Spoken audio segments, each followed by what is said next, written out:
इसलिए जानिए क्योंकि कांग्रेस ने आजादी में जो भूमिका निभाई है वो किसी और ने नहीं निभाई है। हमने संघर्ष किया, हमारे कितने ही नेता ने अपने स्वर्णिम अवसर, अपने स्वर्णिम पल जेल में काट दिए, ऐशो आराम की जिंदगी छोड़कर सड़कों पर उतर के संघर्ष किया, आंदोलन किया। कितने ही नेताओं ने हंसते हंसते फांसी के फंदों को चूम लिया और तब यह आजादी हासिल हुई। अजी बिल्कुल सही कहा, बिल्कुल सही कहा आपने, बिल्कुल। और यही बात मैं इन लोगों को भी बताने के लिए आया हूं कि आजादी आप लोगों ने ही दिलवाई।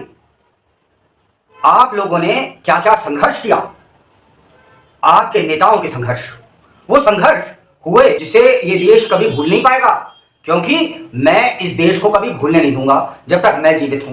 तो मैं बताने वाला हूं आपका एक महान नेता जो था ना मैडम जी, उसके विषय में। और ऐसे कोई छोटा मोटा नेता नहीं था ये आपका, ये आसाम से आपके सांसद थे मैडम जी, और बाकायदा उन्हें केंद्र में मंत्री भी बनाया गया था। तो सब लोगों सुनो सच्चाई महान कांग्रेसी नेता की और उसके संघर्ष की। Lieutenant general SK. सिन्हा की रिपोर्ट में साफ साफ लिखा है, मोइनुल हक ने जिन्ना के सामने वादा किया था कि आसाम को चांदी की तस्करी में रखकर उसे सौंप देगा। मोइनुल हक चौधरी ने मोहम्मद अली जिन्ना से कहा था कि वो आसाम को चांदी की तस्करी में सजाकर जिन्ना को यानी कि पाकिस्तान को भेंट कर देगा।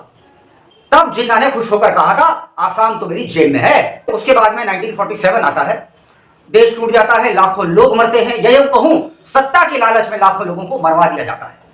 वो भारत में रहता है, आसाम से वो कांग्रेस में शामिल हो जाता है। 1957 में आसाम में वो कृषि मंत्री बना दिया जाता है। सोचिए जरा, जो आदमी कल तक कोशिश ये कर रहा था कि भारत में वो एक और विभाजन करेगा और आसाम को ले जाकर के पाकिस्तान को सौंप देगा, उस आदमी को आसाम में वो वहां का मंत्री बना दिया जाता है कांग्रेस की तरफ से।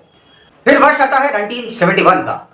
इसमें इंदिरा गांधी की जो कृपा दृष्टि थी उससे उस व्यक्ति को यानी कि मोइनुल हक चौधरी को केंद्र का वाणिज्य और उद्योग मंत्री बना दिया जाता है। केंद्र का, जिस आदमी ने असम को पाकिस्तान को देने की बात करी, इस देश के खिलाफ षड्यंत्र रचा, उसी व्यक्ति को कांग्रेस ने सिर पर ताज पहना दिया और ले जाकर के बिठा दिया संसद में। माननीय मोइनुल हक साहब।